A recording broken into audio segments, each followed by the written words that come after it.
Chers amis téléspectateurs de l'émission Dimanche c'est politique, bienvenue dans cet entretien de ce dimanche 4 octobre 2020. Il fait partie des formations politiques qui œuvrent pour d'abord l'épanouissement de la gente féminine dans notre pays. Sa lutte quotidienne est d'amener les femmes à plus s'engager pour les questions politiques. Avec une femme à la tête de ce parti, les efforts se conjuguent apparemment pour atteindre les objectifs. L'Union démocratique pour un Bénin nouveau a fait ses preuves lors des dernières élections communales et municipales de mai 2020 avec un pourcentage de 2,17 sur le plan national. Un résultat qui ne lui a malheureusement pas permis d'être élu ou d'avoir des élus au sein de la 4e mandature de la décentralisation. Au regard, bien sûr, des exigences que pose la loi sur le système partisan. Toutefois, le parti continue son petit chemin avec des actions fortes sur le terrain après cette expérience. Comment se porte l'UDBN et quelles en sont les prochaines perspectives de ce parti de la mouvance présidentielle qui a préféré faire chemin tout seul en soutenant bien évidemment les actions du chef de l'État, le président Patrice Talon. Cet entretien qui va durer 80 minutes d'horloge nous permettra d'avoir une vision plus claire du parti dirigé par Claudine Afiavi-Prudencio. Et pour épuiser cette tranche, je reçois pour vous, chers amis, la directrice de l'école politique de l'UDBN. On l'appelle Madame Christine Arwandinou Zinsou. Bonjour, Madame. Bonjour, Madame. Bienvenue dans les locaux de Merci beaucoup. Alors, dites-nous, Madame, comment se porte l'UDBN? Oui, merci, Madame la journaliste, pour vous dire que l'UDBN se porte comme un charme et tient réellement sur l'échiquier en bonne et due forme, l'échiquier politique du Bénin. D'accord. On a tendance à croire que l'UDBN est un parti féministe. Qu'est-ce que vous en dites? Madame la journaliste, cette question m'étonne. Elle m'étonne parce que depuis que ce parti existe et a fait et refait et continue de faire ses preuves, cette question, je ne sais pas si... Il y a plus d'actions qui vont à l'endroit des femmes. Évidemment. Est-ce que c'est parti? Ces femmes constituent les viviers dans lesquels tout parti politique puise aujourd'hui, puisque c'est 52%. Et pour se faire élire, les partis politiques se reposent essentiellement sur les femmes. Nécessairement, il faut en faire quelque chose de bien. C'est pour ça que l'UDBN se préoccupe du sort des femmes. Et vous voyez toutes les actions, la plupart des actions axées dans la direction des femmes. Est-ce que c'est pour cela que ce parti est féministe, Madame la journaliste? Non, ben c'est juste un constat. Hein? Ah, d'accord. Alors, quelle est la place de la jeunesse au sein de l'UDBN? Évidemment, la jeunesse constitue aussi une grande frange dans notre population aujourd'hui. Et pour que le Bénin de demain soit un Bénin d'avenir, il faut éduquer notre jeunesse. C'est un creuset dans lequel nous devions puiser pour notre avenir de demain. Et si c'est le cas, il faut nécessairement en tenir compte et faire de la jeunesse une jeunesse active, une jeunesse bien éduquée, une jeunesse patriote. D'accord. Je viens de dire tantôt que vous êtes la directrice de l'école politique de l'Union démocratique pour un Bénin nouveau. On veut bien comprendre ce que signifie ce titre. Directrice de l'école politique UDBN, c'est le système partisan aujourd'hui qui voudrait que chaque parti politique ait en son sein une école pour, pas éduquer en tant que tel, mais à l'école, il faut aller à la formation pour savoir ce que c'est qu'un militant, pour s'approprier des outils nécessaires pour un bon développement. Et ça, c'est le système nouveau qui demande à ce que chaque parti ait en son sein une école. L'UDBN n'a pas d'effrayé à ça. Juste, je dirais même qu'elle s'est saisie rapidement de cet outil que le gouvernement, le système partisan a mis en place aujourd'hui. C'était son leitmotiv, la formation. Donc du coup, pour donner à cette formation toute sa place, il fallait un cadre. C'est pour ça que l'école, elle est là. Très Et bien. j'en suis simplement la directrice, mais je ne l'anime pas seule. Il y a des cadres, beaucoup de Évidemment. cadres éminents qui constituent le vivier de cette école et qui sont actifs à tout point de vue dans le système de formation de l'UDBN. Et si on allait à la genèse de l'UDBN, Madame la directrice? Oui, voilà, je vais vous dire que l'UDBN est un parti qui est né il y a quelques années, Combien exactement? en 2016, parce que à ce moment-là, il fallait reprendre, pour pouvoir être un parti, il fallait reprendre tout ce que vous avez à la base. Il faudrait reprendre tous les papiers nécessaires pour pouvoir... C'est le système partisan du moment. Donc, il fallait satisfaire à tout ce qu'on vous a demandé pour pouvoir être un parti. Donc, l'UDBN est rené de l'ancien parti dirigé par Madame Claudine Prudencio.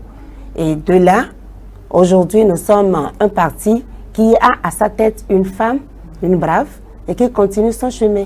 Et je vais vous dire que l'UDBN, ce parti, a pour but d'offrir à tous les Béninois de tous âges et de toutes conditions un cadre approprié de réflexion, de mobilisation d'organisations capables d'impulser et de réaliser les mutations qualitatives indispensables pour relever les grands défis politiques, économiques, sociaux et professionnels, culturels. D'accord. Un creuset où les femmes viennent puiser les outils nécessaires à leur épanouissement familial, social, professionnel en qualité de militantes. Un creuset où les jeunes aussi viennent s'essayer à l'art de participer au développement de leur pays et où les hommes comprennent le rôle de booster qu'ils sont pour que la femme, 52% de la population du Bénin, puisse émerger et prendre réellement sa place sur le développement du pays. Alors là, je crois savoir que vous venez là de citer les ambitions de l'UDBN. On a constaté que l'UDBN est le seul parti qui a à sa tête une femme. Comment est-ce que la collaboration se fait entre les militants et la présidente de l'UDBN? Bien, Madame la journaliste, pour dire que tout se coule bien chez nous, parce que la présidente de l'UDBN est après tout une mère. Une mère, ça comprend tous ses enfants. Ça, c'est à qui il faut donner cette place. Ça, c'est à qui il faut donner une autre place. Ça comprend déjà l'enfant même avant son expression. En tant que mère, Madame Afiavi Claudine, c'est justement ce qu'il faut faire pour que ces militants et militantes soient à l'aise dans ce parti qui constitue un creuset pour eux d'épanouissement. Y a-t-il une différence entre la gestion des autres partis dirigés par des hommes et celle-ci? Oui, je peux dire que à la tête se trouve déjà une femme, ça fait une différence. On commence la différence par là. D'accord. Oui. Et je parle de la gestion. Oui, je parle de la gestion. Évidemment, déjà que tu es une femme, tu es beaucoup plus consciente. Ça veut dire que les femmes gèrent mieux, c'est ça? C'est ce que je veux dire. Les autres ne seront pas d'accord avec vous. Je n'ai pas dit ça parce que les qualités qu'on reconnaît à une femme, et c'est unanime, c'est que la femme, elle est consciente, elle est consciencieuse, et puis elle a peur du qu'en dira-t-on d'elle-même, ce qui fait qu'elle se respecte et elle se méfie de tout ce qui peut entacher son nom, de tout ce qui peut entacher sa réputation. C'est pour cela que je dis qu'il y a quand même une petite différence entre gestion homme et gestion femme. Et tous les membres se plaisent très bien. Je n'ai pas reçu jusqu'ici de plainte de militants qui puissent être une plainte bien fondée. Quels sont les défis qui attendent l'Union démocratique pour un Bénin nouveau? Ouais. Très bien. En matière de défis, l'UDBN se doit de relever, par exemple, au niveau des communales la dernière fois, ce qui a manqué à l'UDBN, ce n'est pas nécessairement les militants. Ce n'est pas nécessairement ceux qui sont allés au vote. Ce qui a manqué à l'UDBN, c'est peut-être ça que nous sommes en train de rectifier. C'est peut-être notre émergence sur le terrain pour que nous puissions réellement impacter plus la population par nos actions, pour que nous puissions, à un jour de là, prendre le devant de la scène. Pourquoi pas? Ça veut dire que vous n'étiez pas constamment sur le terrain avec les militants. Mais bien sûr, ce que je disais. Qu'est-ce qui faisait, qu'est-ce qui manquait, qu'est-ce qui était Ce à qui la a base? manqué à l'UDBN, c'est le coronavirus qui était venu à point nommé, j'allais dire, pour que la campagne médiatique se fasse essentiellement sur le terrain. Non, donc, Madame Christine, le contact avec les militants, ça nous a beaucoup manqué. Non, vous ne pouvez pas dire ça parce que l'UDBN existe depuis 2016, vous avez dit tantôt. Alors que l'avènement de la pandémie du coronavirus, ça date à peine de décembre dernier. Quand tu vas à Tchoumi Tchoumi, ce n'est pas les mêmes, comment dirais-je, tu n'as pas de radio, tu n'as pas de télé. Donc, et la campagne était essentiellement médiatique, on a dit. Il fallait quand même aller à la rencontre de la population bien avant le lancement de la campagne. Il y avait le coronavirus, il y avait les distanciations. Tu n'es pas sans le savoir, madame la journaliste. Je le sais très bien, mais j'estime juste que ce temps ne devrait pas quand même être un handicap pour être au contact. Mais bien sûr, puisque nous, on a respecté à la lettre, je reviens, on a respecté à la lettre cette diction qui dit campagne essentiellement médiatique. Alors, un bon élève. Pourquoi l'UDBN a décidé de faire chemin seul, malgré son appartenance à la mouvance présidentielle? L'appartenance de l'UDBN à la mouvance présidentielle n'est pas synonyme de mouvement d'ensemble. En solo, l'UDBN a bel bien pris sa place et son importance dans le soutien de l'action gouvernementale. Qu'est-ce qui a manqué pour que l'UDBN ne fasse pas route seule? Rien ne manque. Ça veut dire qu'à l'UDBN, il y a assez de moyens, puisque ensemble, on est fort, dit-on. Les autres partis ou les autres formations politiques qui se sont mises ensemble ont eu à distribuer peut-être les ressources. Mais avec l'UDBN qui est toute seule, ça veut dire que vous êtes suffisamment indépendant. Est-ce que c'est question de choix? Est-ce que c'est question de moyens? C'est question de choix. Ils ont choisi d'être ensemble, nous on a choisi d'être seuls. Il n'y a pas plus de raison que ça. Simplement. Ça, c'est un choix personnel. Que vous assumez. Que nous assumons. Alors, quelles conclusions on peut tirer, madame, de vos dernières expériences communales? L'UDBN n'a pas démérité du tout, en aucune façon, lors des dernières élections communales. Il est à garder simplement que le plus important, c'est d'avoir pris part à ces élections et à continuer à travailler puisque le meilleur reste à venir. Nous ne regrettons pas le sort que nous avons eu. Ça veut dire que nous devions travailler beaucoup plus à nous raffermir.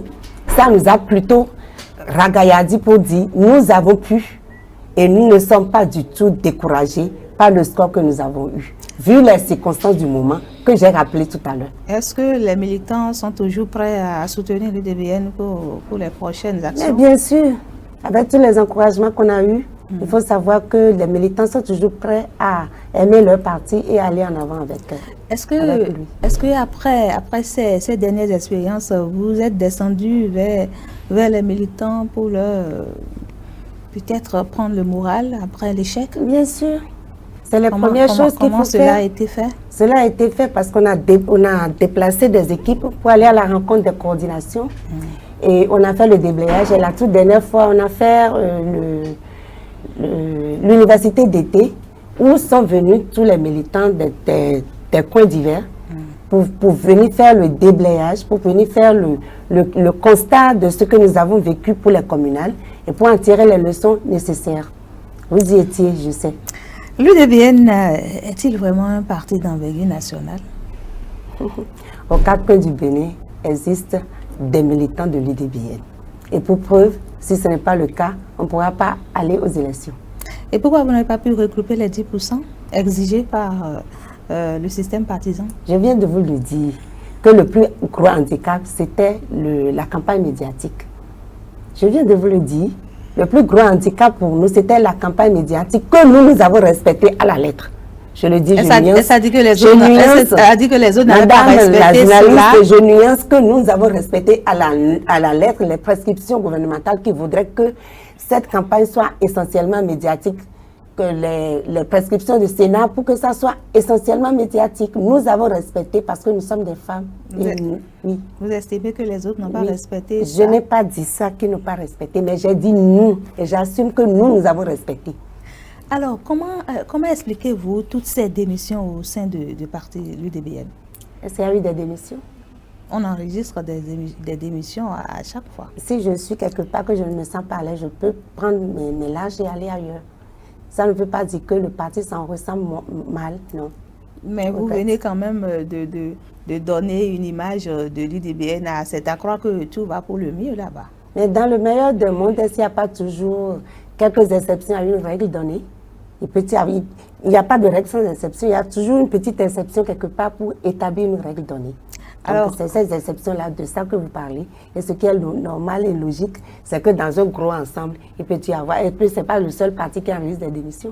Donc, l'UDBN n'est pas systématiquement le seul parti doigté pour nous sommes en train de parler de l'UDBN aujourd'hui. Oui, justement, je veux dire que l'UDBN ne constitue pas une exception à la règle où un militant ne peut pas quitter s'il ne se sent plus à l'aise. Madame la journaliste, est-ce que vous êtes d'accord avec moi? Est-ce que de la façon dont nous enregistrons, vous enregistrez, j'allais dire, les démissions, vous enregistrez également les adhésions de cette façon-là? Il faut aller au siège du parti pour voir les adhésions qui viennent à flot et dans nos coordinations pour voir. Donc, madame la journaliste, l'UDBN est un parti qui se porte à merveille et qui est sur ses pieds et qui travaille de jour et de nuit pour le bien de ses militants. Donc, je veux simplement vous dire que l'UDBN n'est pas à plaindre et ne se plaint nullement pas. Ça fait plaisir de l'entendre dire de la directrice de l'école politique de ce parti. Eh bien, le week-end écoulé, l'UDBN a tenu son symposium sur le bien-être familial et social de la femme militante politique, bien sûr, au Bénin. Pourquoi l'organisation d'un tel symposium? Un premier symposium. Il y en aura assez. Qui s'inscrit dans l'activité de l'école, je viens de vous le dire. Parce que dans le plan d'action de l'école, il est établi de diverses activités qui feront du militant un militant bien assis, un militant bien formé, un militant qui est conscient du rôle qu'il joue sur l'échiquier politique actuel dans le Bénin. Donc, du coup, un premier symposium, après les communales et tout, c'est comme une rentrée, c'est comme un premier avant-propos. Donc, ce symposium a eu lieu et on l'a axé sur la femme parce que la femme constitue le socle véritable de tout développement aujourd'hui. Ça veut dire qu'il y aura encore d'autres symposiums à l'endroit des autres cibles, des jeunes, à l'endroit de tout militant de l'UDBN et sur d'autres thématiques qui nous plairait même de mettre. C'était quoi les objectifs de ce symposium, madame? Les objectifs de ce symposium, c'est de donner des outils nécessaires, comme je viens de le dire, à la militante, premièrement, et aux hommes aussi pour accompagner ces militantes, ces femmes dans leur foyer, ces femmes du point de vue professionnel et ces femmes du point de vue politique pour qu'elles assument pleinement leur rôle dans un épanouissement donné.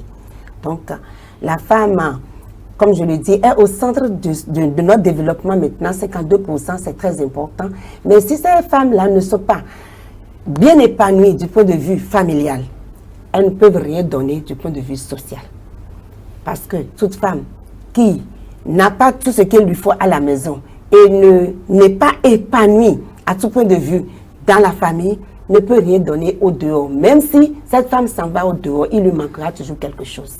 Donc du coup, ce premier symposium s'est axé réellement sur le rôle sociétal de la femme dans l'univers politique pour lui donner les outils nécessaires pour que ces femmes-là se sentent réellement dans une appropriation donnée de ce qu'une militante peut faire tant du point de vue familial que du point de vue politique. Et qu'il faut nécessairement encourager. Et ces outils-là, si ça leur manquait, on leur a donné. Mais si ça existait déjà, on en a renforcé. Vous avez semblé avoir atteint les objectifs de ce symposium? Mais bien sûr. Vu les réactions dans la salle, vu sur le forum, vu l'euphorie, on est à l'aise de se dire qu'on a réellement bien fait de débuter ce symposium par le bien-être familial. Est-ce que les femmes sont venues de partout? De partout. Toutes les femmes militantes de l'UDBN? De tous les départements. Elles étaient là. Elles étaient au rendez-vous. Et ce n'est pas les femmes seules. On avait eu une parité, c'est ça que je veux dire. On n'est pas féministe dans l'UDBN. On est dans une parité genre. Vous comprenez ça? Donc il y a les hommes, il y a les femmes, il y a les jeunes. Donc, de tout un ensemble qui constitue l'UDBN. Mais si nous parlons de la femme, c'est parce que quand on regarde au pourcentage que constituent les femmes, on comprend mieux que les femmes ont cette potentialité de faire bouger l'univers politique si on leur donne les outils nécessaires. Ce n'est pas des armes pour tuer, c'est des armes pour se dire que nous sommes conscients du fait que c'est nous qui éduquons nos enfants à la maison et c'est eux qui constituent la société de demain. Du fait, toute femme aujourd'hui doit nécessairement avoir ces outils pour pouvoir être performante, bien tenir son foyer, bien se tenir du point de vue professionnel et donner de la voix sur l'échiquier politique. Alors, le symposium que vous avez organisé, c'était pour les femmes militantes.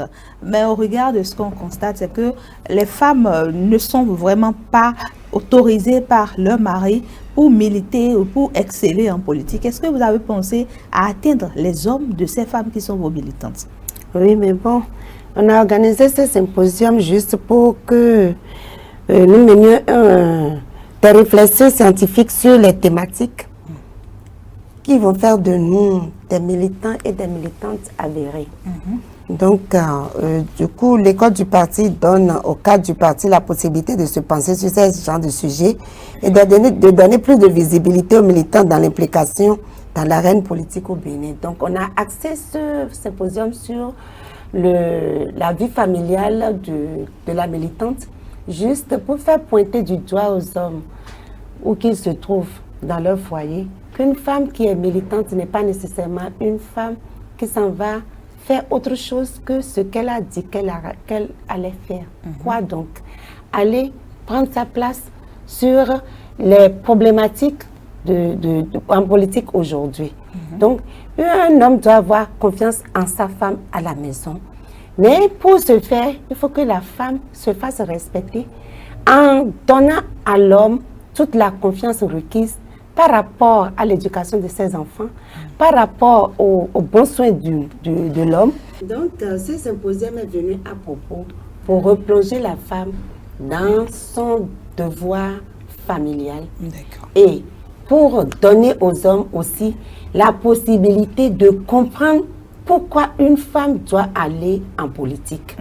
Et que la mutation de femme en politique ne veut pas dire une mutation qui, au demeurant, dérange le foyer, dérange tout ce qu'il y a comme bien-être familial, ne respectant pas l'homme à la maison, ne s'occupant pas des enfants. C'est justement ce genre d'éducation. Et quels sont les problèmes que rencontrent ces femmes-là pour être une bonne militante? C'est sur ça que les cadres ont réfléchi dans ce symposium. D'accord.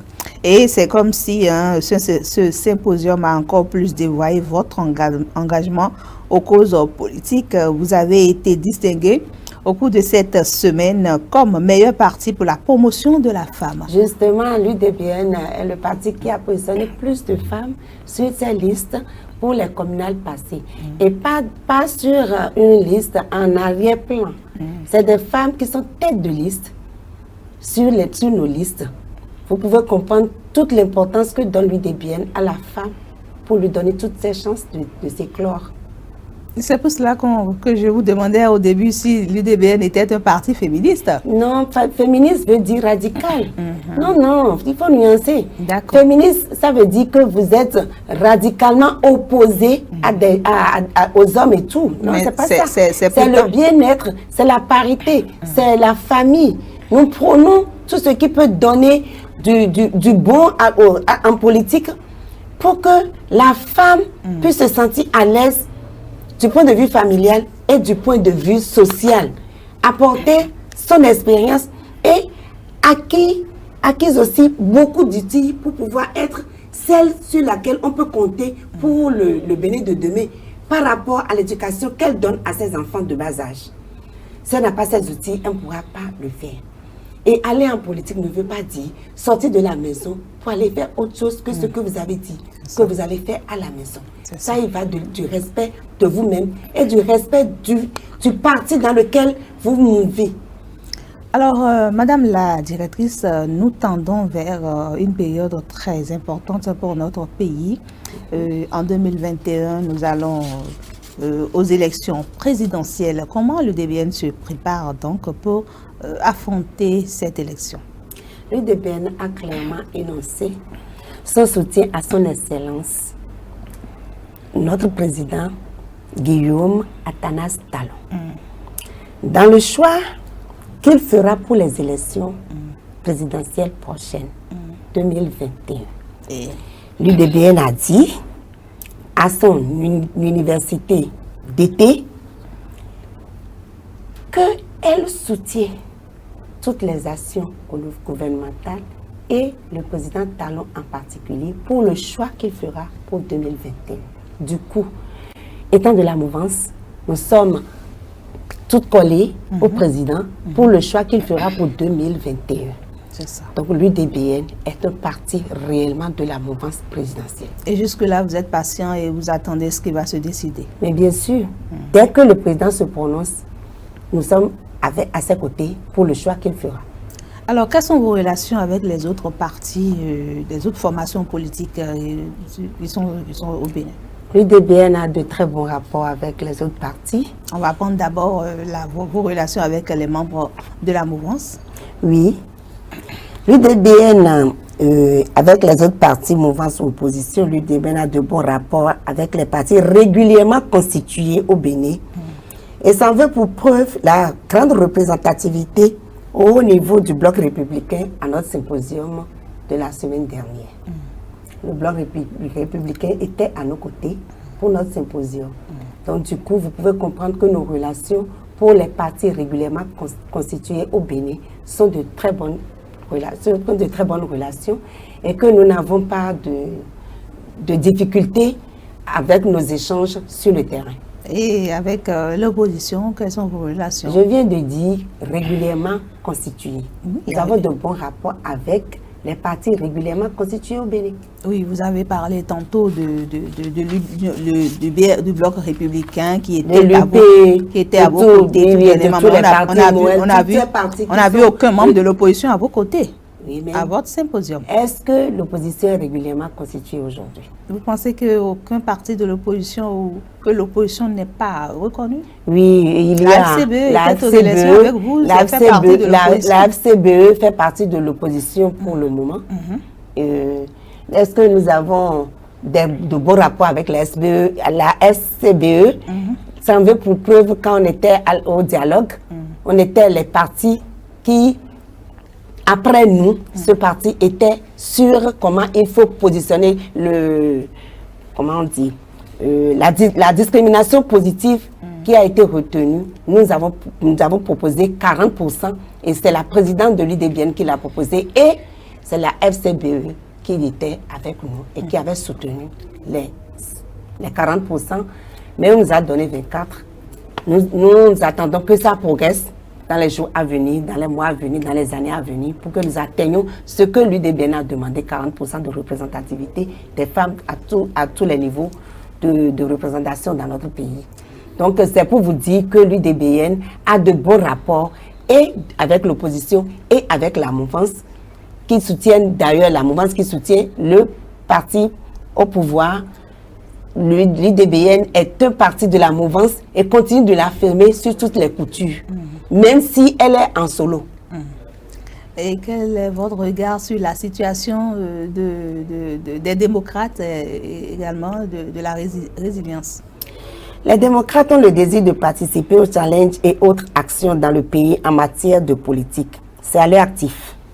S'ils se conforment aux prescriptions requises pour la délivrance de leur récépissé définitif, condition sine qua non, dans le système partisan actuel, je crois qu'il n'y a aucun souci à se faire. Vous satisfaisez à tout ce qu'on vous a demandé et vous avez votre récépissé définitif, ce que l'UDBN a fait dans le temps. La semaine écoulée, le chef de l'État a donné une interview aux confrères de Jeune Afrique. Quel est votre regard sur l'entretien du PR? Le chef de l'État, face aux préoccupations des journalistes de Jeune Afrique, a été très rassurant par rapport à la présidentielle de 2021. Ça veut dire qu'il n'y a aucun souci à se faire à ce niveau, puisque le PR lui-même a rassuré les journalistes de Jeune Afrique sur tout ce qui va se passer en 2021 en matière de représentativité de l'opposition, de la mouvance et tout. Donc c'est lui le chef suprême, c'est lui qui a donné toute l'assurance aux journalistes pour leur dire que le Bénin est un pays de droit, est un pays qui respecte sa constitution. Le chef de l'État a également évoqué la question de ses relations avec ses amis politiques, notamment l'ancien candidat. Et oui, vous avez suivi avec moi les propos du chef de l'État dans le cas d'espèce et cela se passe de tout commentaire. On veut bien en faire des commentaires. Et vous avez suivi avec moi. Étant une actrice politique, étant dans l'arène politique, il y a bien des commentaires à faire.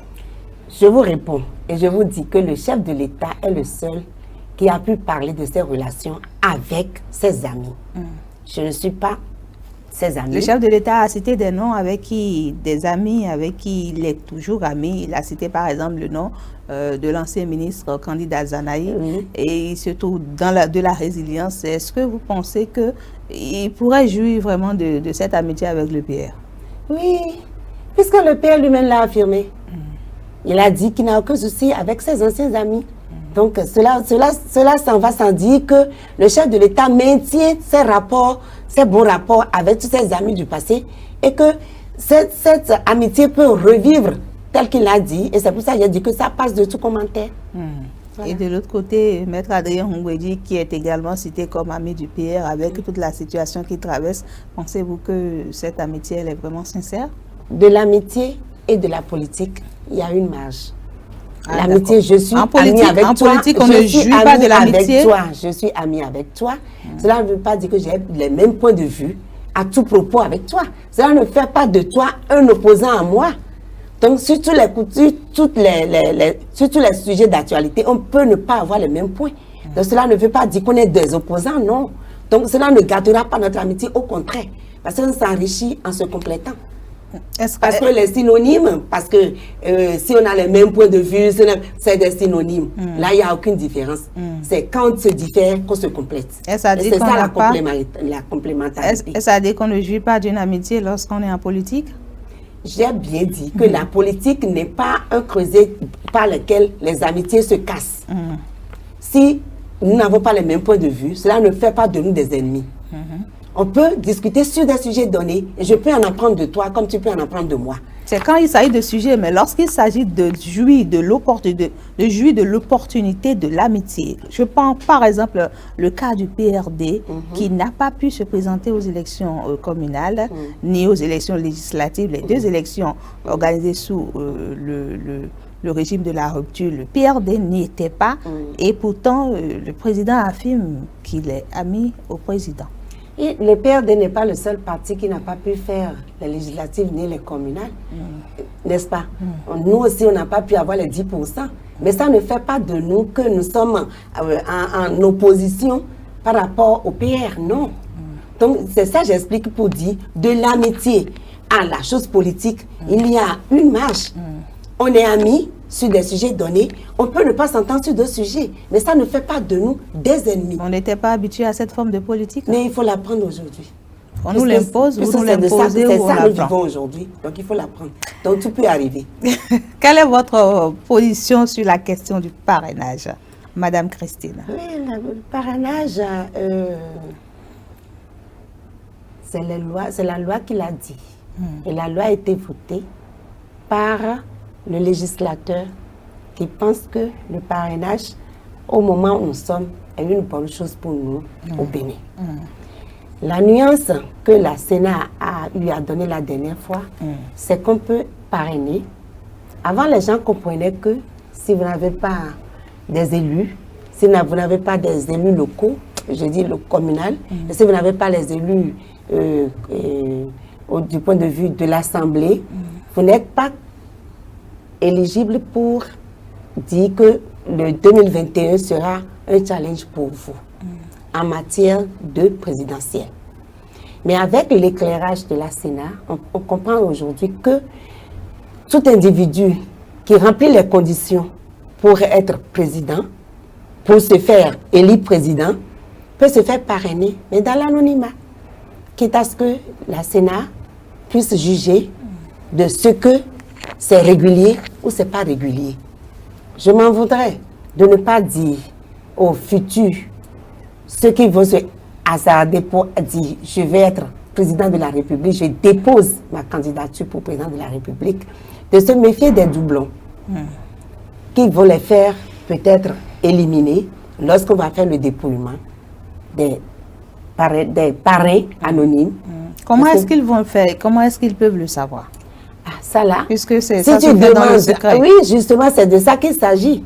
C'est une affaire de confiance, une affaire de management, une affaire de, je ne sais pas, une affaire de toi et moi, on est ensemble pour la cause. Donc, si tu n'as pas confiance à la personne, tu ne peux pas lui demander de te parrainer. S'il te parraine et qu'il n'est pas honnête, il peut parrainer plusieurs autres à la file. Et quand ça va se retrouver en doublon, la loi dit, il n'y aura pas de doublon. S'il y a de doublon, vous êtes... Oh non. Là, ça veut dire que c'est le parrain qui rend la tâche difficile à son fils. Mais il faut trouver de bons parrains. Ça, c'est le challenge. Vous pensez que ça va être vraiment facile avec cette condition? Ça, ceux qui vont se dire qu'ils vont être présidents vont prendre toutes les conditions nécessaires pour pouvoir ne pas se faire jouer de la sorte. Ils vont bien regarder vers qui ils vont, qui ont la même conviction avec leur projet de société et qui peuvent valablement les porter. Si vous allez vers, parce qu'il faut parrain, il faut avoir parrain, si vous allez vers ceux qui finalement ne sont parrains que pour plusieurs, vous allez creuser votre propre tombe. Alors, sur la question du financement des partis politiques, quelle est la position ou quel est le regard, n'est-ce pas, de l'UDBN? L'UDBN, je viens de le dire, est un parti qui se respecte.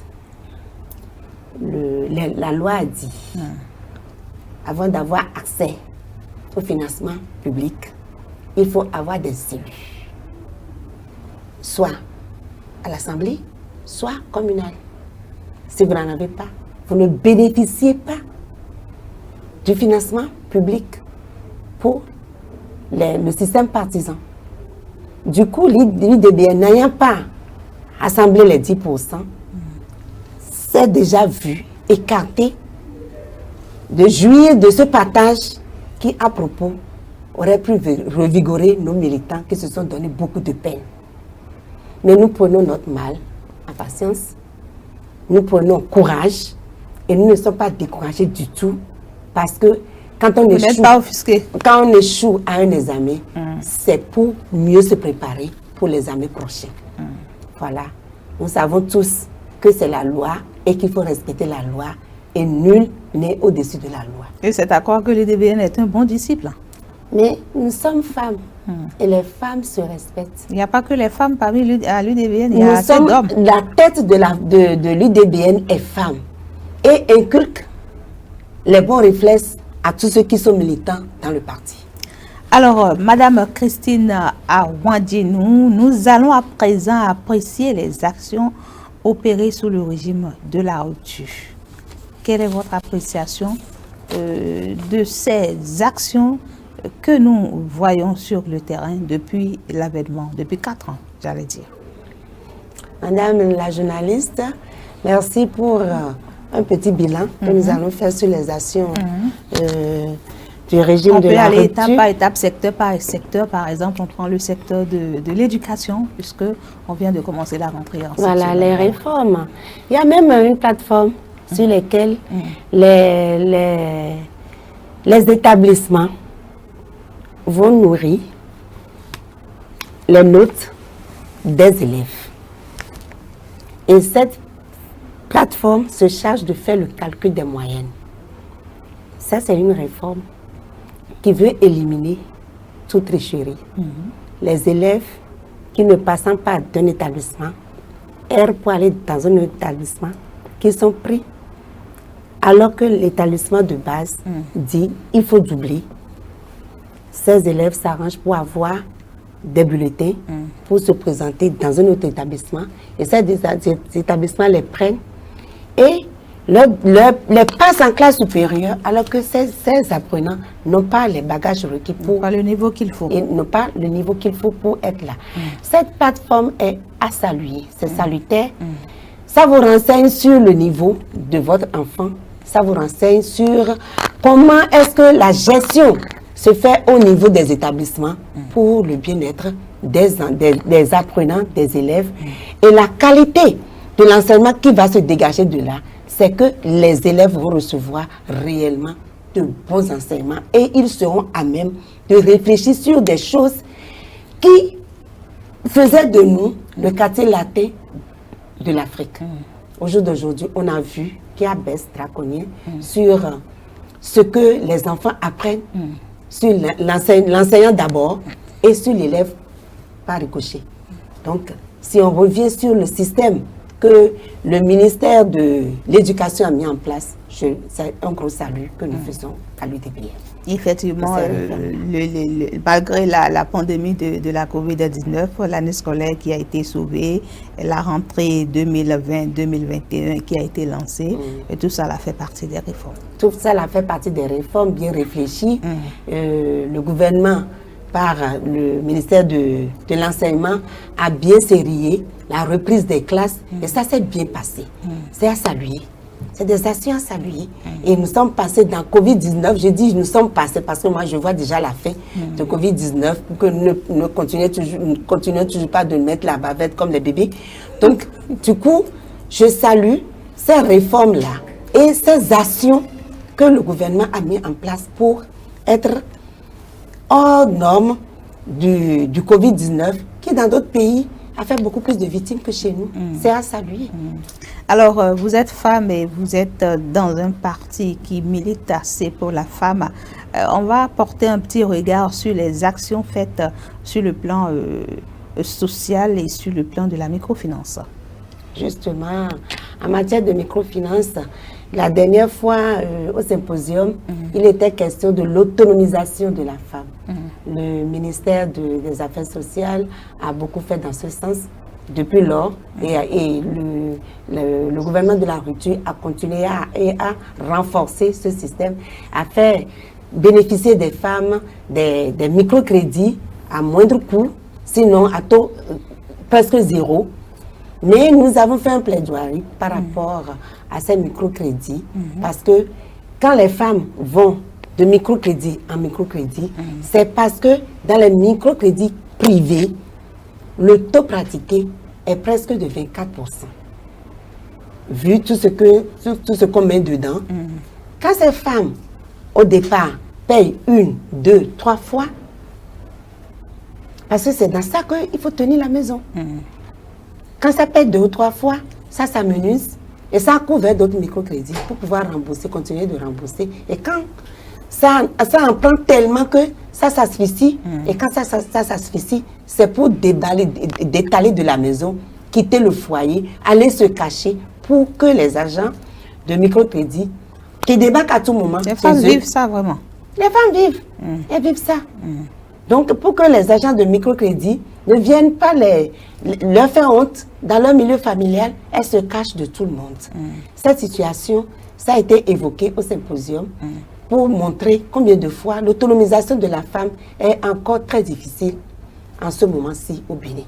Donc, pour accompagner ces femmes, nous avons demandé au ministère des Affaires sociales de regarder, de jeter un regard sur les microcrédits et de les accompagner par rapport au taux qu'ils pratiquent pour que ces microcrédits existent réellement, mais pour aussi que les femmes puissent aussi respirer et pouvoir aller aisément vers ces microcrédits qui aujourd'hui leur donnent l'argent nécessaire pour pouvoir activer leur petit commerce et tout, mais qui au demeurant les rend presque, je ne dirais pas malades, mais presque, je dirais, fébriles à l'approche des dates de paiement.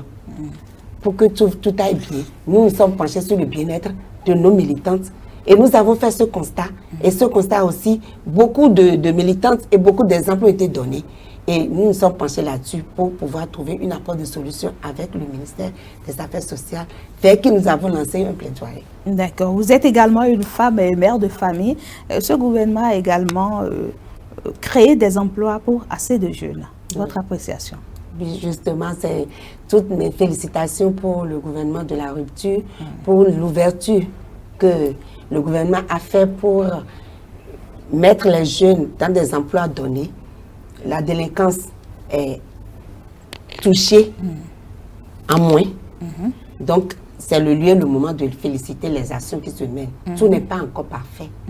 Mais je sais que sur la lancée, on aura de bons résultats à la fin. Sur le plan sanitaire, on a constaté également qu'il y a eu plus d'améliorations, n'est-ce pas? Bien sûr, des hôpitaux qui se construisent, les prises en charge, beaucoup plus de regard du ministre de la Santé au niveau des centres de santé, les soignants qui aujourd'hui ont plus de facilité pour faire les soins, c'est à saluer. Ces actions-là, quand c'est bon, il faut dire que c'est bon. Tout n'est pas encore parfait. Nous sommes toujours assoiffés d'avoir plus, d'avoir mieux.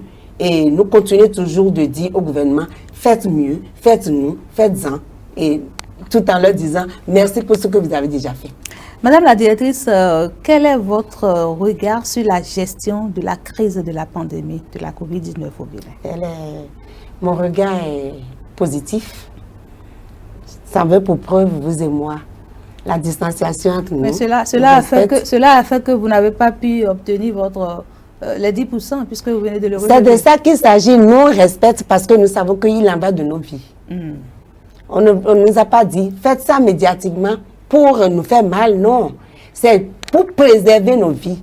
Et quand un gouvernement qui veut que son peuple se porte bien, c'est à saluer et à respecter. Les prescriptions devaient être respectées dans les règles de l'art, à la lettre même. Est-ce que vous pensez que ces prescriptions continuent toujours d'être respectées aujourd'hui? Oui, vous allez dans la rue, vous avez tout le monde dans sa bavette et de temps à autre, la police descend pour jeter un regard, pour voir est-ce que ça se respecte toujours et ils sont satisfaits. Moi, à des coins donnés, à des carrefours, je reste parfois debout pour voir ce qui passe, pour voir s'ils ont vraiment mis, mais c'est respecté. C'est respecté à 85%. C'est vraiment respecté, c'est vraiment à saluer. Je salue la population qui est vraiment docile, je ne dirais pas docile, mais qui est pour le respect des règles établies et qui facilement accepte de porter les masques alors que ce n'est pas dans nos habitudes. Mais comme ils ont conscience que c'est pour leur bien-être, ils ont accepté facilement de les porter. C'est à saluer aussi, à leur dire merci pour pas leur docilité, mais leur acceptation des choses là, des consignes qui ont été données pour leur bien-être. Vous pensez qu'on peut vraiment finir définitivement avec cette pandémie? Parce que déjà, au cours de la semaine, on a risqué encore un décès. Oui, un décès parce que le cas a des maladies. Ce n'est pas des bien portants, vous et moi, qui sommes malades. C'est justement ceux dont on a parlé tout au début de la pandémie. Si tu es diabétique, si tu es hypertendu, si tu as d'autres maux qui déjà minent ton corps, le coronavirus attaque plus vite.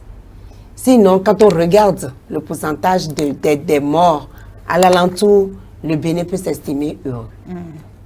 Alors, vous et moi, nous sommes à Cotonou et aujourd'hui, il est plus aisé de circuler dans les rues de Cotonou. Mais tout est métamorphosé, on dirait. Vous m'en dites si tant que ça, vous voyez les rues, c'est à notre aise. Vous voyez, je ne savais même pas que nous avons de grandes voies comme ça là. Quand vous restez debout et que vous voyez toute l'étendue, c'est beau. C'est beau et toutes mes félicitations au gouvernement de M. Talon. Il y a également le secteur sportif qui connaît d'énormes améliorations. Oui, le football, c'est ce qu'on voit le plus.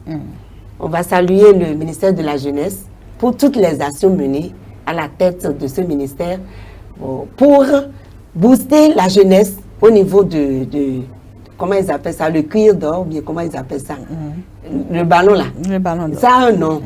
Bon, juste, c'est pour vous dire que le gouvernement ne regarde pas seulement d'un seul côté. Ça embrasse toutes les branches nécessaires pour que ces actions puissent toucher au maximum la population. Et la jeunesse en est une. Regardez la dernière fois, quand on était dans les compétitions, l'euphorie que le Bénin a eue, la cohésion que nous avons eue, je dirais la joie que nous avons eue pour voir nos représentants remporter des buts. Ça a été comme si c'est maintenant qu'on a reçu l'indépendance. C'était une apothéose. C'était vraiment bien. Alors, au début de ce quinquennat, le président Patrice Talon a demandé aux Béninois de serrer la ceinture et ça a été vraiment dur pour les citoyens béninois. Dirons, les 3 premières années ont été vraiment dures. Aujourd'hui, au regard du constat que nous faisons, est-ce qu'il fallait vraiment cela? Oui, il fallait cela parce que dans son projet de société, il a averti, il a dit tout au début, mais nous étions habitués à un certain rythme, ce qui a fait que nous avons senti durement ce resserrement de ceinture dont il avait parlé. Donc, mais au jour d'aujourd'hui, le constat est que c'est devenu tout comme si c'est une seconde peau que nous portons. Ça veut dire que nous sommes habitués à beaucoup de choses qui sont passées sur nous et que nous sommes là encore vivants et que nous sommes en train de voir les actions et que nous pouvons dire en toute honnêteté, il y a quand même du mieux. Voilà. Il y a du mieux tant qu'il reste à faire. On dit souvent que rien n'est fait.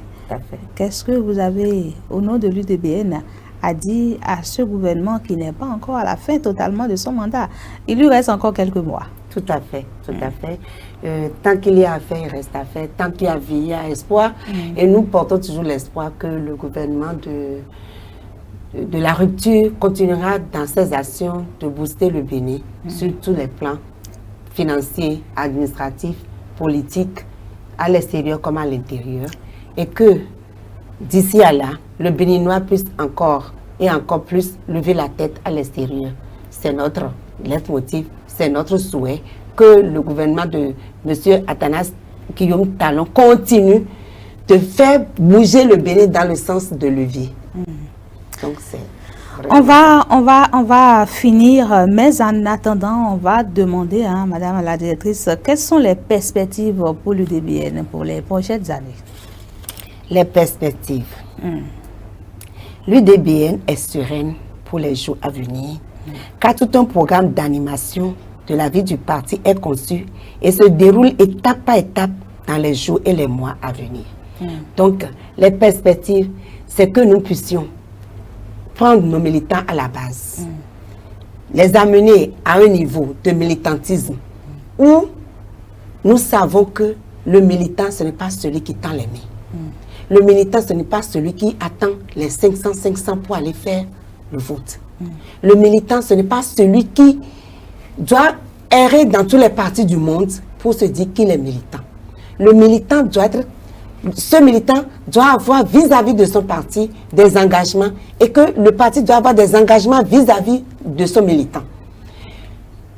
L'engagement du militant vis-à-vis du parti, c'est qu'il se dit que le parti a un projet de société auquel j'ai adhéré. Et en tant que tel, je suis fusionné presque à ce projet de société que je fais mien pour pouvoir dans la société donner de mon meilleur pour le devenir, le développement de mon pays.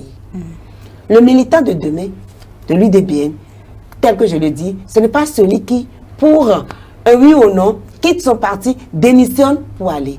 Vous êtes convaincu que vous êtes UDBN, c'est que vous avez été séduit par tout ce que l'UDBN vous propose comme projet de société, comme activité, comme formation, comme tout un plan sur lequel vous voyez, vous vous retrouvez. Et dans ce cas-là, vous êtes un militant accroché à votre parti. Un militant qu'on ne déracine pas facilement. Un militant qu'on déracine facilement n'est pas un bon militant. Voilà ce que l'UDBN a comme perspective de faire de ces militants. Et nous y arriverons. Et quel est l'intérêt de ces militants alors? C'est que le parti les accompagne dans tout ce qu'il y a de positif dans leur vie, mettre les outils nécessaires à leur disposition, tel que je viens de le dire, formation dans tous les domaines, formation du point de vue professionnel, formation du point de vue, manuel, formation parce que on peut mettre des gens à votre disposition pour vous aider à mieux comprendre si vous êtes des étudiants. La dernière fois, pour la rentrée universitaire, l'UDBN a organisé pour les nouveaux bacheliers un cadre de choix pour qu'ils ne errent pas, qu'ils sachent là où ils vont, qu'ils sachent faire leur choix pour que l'année leur réussisse. Voilà des activités que l'UDBN mène pour la jeunesse. Donc l'UDBN donne les outils nécessaires pour que le militant, jeune, femme, homme, puisse se retrouver comme vraiment possédant ce parti comme le sien. Et ce militant doit être moulé dans la chose de l'UDBN pour dire mon parti c'est UDBN et partout pouvoir défendre UDBN, pouvoir défendre les idées de l'UDBN, amener d'autres à épouser ces idées. Voilà notre leitmotiv. Alors, vous avez parlé tantôt de formation. Qui dit formation parle d'emploi. Et qu'est-ce que vous faites en matière d'emploi pour les jeunes que vous accompagnez? Voilà. Au jour d'aujourd'hui, tout le monde regarde vers l'administration, regarde. Quand je suis bardée de diplôme, c'est qu'il faut que je trouve une place nécessairement dans l'administration. Est-ce que tous les jeunes aujourd'hui peuvent trouver une place dans l'administration? Sujet de réflexion. Comment est-ce qu'il faut orienter les jeunes vers des métiers pratiques pour qu'ils puissent rapidement prendre leur place dans la vie pratique? C'est de ça qu'il s'agit quand je parle de formation. J'ai parlé de formation manuelle, j'ai parlé de formation éducationnelle, j'ai parlé de beaucoup de choses, j'ai parlé des choses pratiques vers lesquelles on peut amener la jeunesse à toucher du jeu. La dernière fois au symposium, un de nos coordonnateurs a amené un projet, le projet de levage. Et les jeunes sont intéressés. Ils iront faire leur formation et le parti va les accompagner dans leur établissement. Le parti va mettre des fonds à leur disposition pour s'installer, c'est ça? Le parti peut les orienter justement vers les microcrédits que nous voyons, qui peuvent les suivre. Et le parti en fera un suivi avec les gens de microcrédit pour que ces jeunes-là puissent valablement trouver leur quotidien dans ces genres d'entreprises que nous mettons à leur disposition. Alors, on quitte le secteur de la jeunesse pour aller vers les femmes. Qu'est-ce que l'UDBN, quelle garantie l'UDBN donne aux femmes? Voilà. En dehors des outils dont j'ai parlé, elles sont orientées aussi, elles sont organisées en coopérative, elles sont organisées en groupe de femmes, elles sont organisées autour d'une idée donnée. Par exemple, comment faire des transformations de ci, de ça, si c'est savon, si c'est cli-cli, si c'est, je ne sais pas, des galettes, d'autres transformations. Et pourquoi pas pour aller vers les achats et les échanges au niveau des militants de l'UDBN. Un marché UDBN, par exemple. Vous êtes vendeur de maïs. Je dois acheter maïs. Je vais acheter maïs.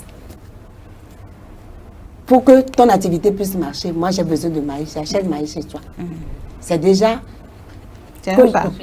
C'est déjà un pas. C'est déjà un pas. C'est déjà que je participe à ton activité pour que cette activité-là puisse grandir, n'est-ce pas? Donc, si moi j'ai aussi quelque chose à vendre et qui t'intéresse, tu l'achètes. Tu l'achètes avec moi, n'est-ce pas? Tu fais grandir mon activité. Vice-versa.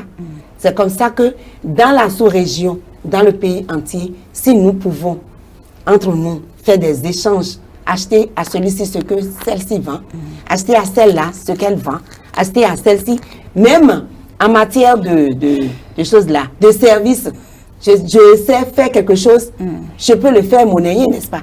Et avoir de l'argent en retour, au lieu de m'adresser à l'extérieur, au lieu de faire venir des experts de l'extérieur, vous êtes expert de la matière, je m'adresse à vous pour que nous puissions faire un marché interne à nous. J'espère, je crois que la consommation de nos produits entre nous fait nous découvrir ce que nous avons de meilleur en agriculture, en commerce et tout, en tissu, en tout, pour que le Bénin soit véritablement un pays de développement et qui veut que les femmes se suffisent à elles-mêmes. Et tout ça là, ce sont des projets. C'est des projets qui sont déjà mis en place en micro et que nous allons agrandir au fur et à mesure. Le coronavirus nous empêche un tout petit peu, mais bientôt la fin et nous allons avoir l'éclosion de tous ces projets dont nous venons de parler. Et il me plaît également de demander la place qu'occupent les enfants pour les militants de l'UDBN. Les enfants. Les enfants des militants. les enfants des militants. La Ou dernière soit fois, les enfants de façon générale. De Quelle est la façon place de générale. l'enfant au sein de l'UDBN? il n'y a pas d'enfants. Il faut Oui, on avoir sait qu'il n'y 18 a ans. pas d'enfants, Maintenant, mais... nous avons des enfants. Parce que nos enfants, qu'est-ce que nous en faisons? Puisque vous laissez les enfants pour aller à la politique, vous les Justement. sacrifiez. Quel retour ils ont, eux? C'est de ça qu'il s'agit. C'est la femme ayant acquis des outils nécessaires pour tenir son foyer. C'est le bénéfice que prennent ces enfants-là qui étaient délaissés entre-temps, dont on ne s'en occupe pas parce qu'on est entraîné dans la chose politique et on ne regarde pas en arrière. Est-ce que j'ai laissé de la nourriture à mes enfants? Est-ce que j'ai regardé s'ils ont appris leur leçon? À mon retour, qu'est-ce que je peux voir? Qu'est-ce que je peux dire? Etc. On ne faisait pas nécessairement ça par le passé. Mais au jour d'aujourd'hui, nos militantes ont compris que ça commence à la maison avant de venir en politique. Donc, les enfants sont les premiers bénéficiaires de ça, en plus des maris. Qui, dans la salle, beaucoup étaient venus et qui ont compris. Il y en a qui ont fait des témoignages pour dire, ah, j'ai entendu dire telle chose, je ne faisais pas attention de ça à la maison. Quand j'irai à la maison, je parlerai de ça avec ma femme. Voilà des choses sur lesquelles il faut mettre le pouce à l'UDBN. Et les hommes de l'UDBN, quel témoignage ils font? Pardon? Les hommes de l'UDBN, quel témoignage ils font, eux? C'est de ça qu'il s'agit, je viens de vous en parler. Oui, les femmes. Les femmes ont des outils pour travailler et les hommes qui les boostent pour les envoyer plus loin. C'est pousser les femmes à prendre leur essor en restant derrière, non pas pour les faire chuter, mais pour les accompagner. Parfois à côté pour dire, passez par ici, c'est bon, oui, on vous accompagne, oui, c'est possible de le faire, non, si on faisait comme ça, si on faisait comme ça. Mais je tiens à vous dire qu'en parité, autant la femme est importante pour nous à l'UDBN, autant les hommes sont importants pour nous à l'UDBN. Nous sommes en parité. Mais c'est comme si vous avez plus d'accent sur les femmes. Le problème, c'est que tu as compris que tu es à 52% dans la population. Tu fais quoi? Mais il n'y a plus à faire de parler de parité, là. Oui, c'est la discrimination positive. Je vais te parler de ça parce que les hommes constituent, ils se mettent en syndicat pour bloquer la route, bien qu'ils soient en minorité. C'est pour ça que je parle de la discrimination parce que si on ne fait rien pour aider les femmes, et elles seront toujours les laissées pour compte. Alors qu'elles constituent une frange importante qu'on ne peut pas négliger. Non que nous sommes en train de dire que c'est la femme ou rien, mais c'est la femme qui compte beaucoup. On n'a pas dit la femme ou rien. Mais la femme compte beaucoup, il faut lui donner sa place. Il faut que cette femme-là soit soutenue. Et ceux qui peuvent la soutenir le mieux, c'est les hommes. Mais quand une femme se décide à avancer un peu plus, il y a le syndicat des hommes qui vient lui bloquer la route. Tu ne passes pas, alors qu'ils sont en minorité. C'est de ça qu'il s'agit. Ce n'est pas protéger la femme au point où on va dire qu'on est féministe. Non.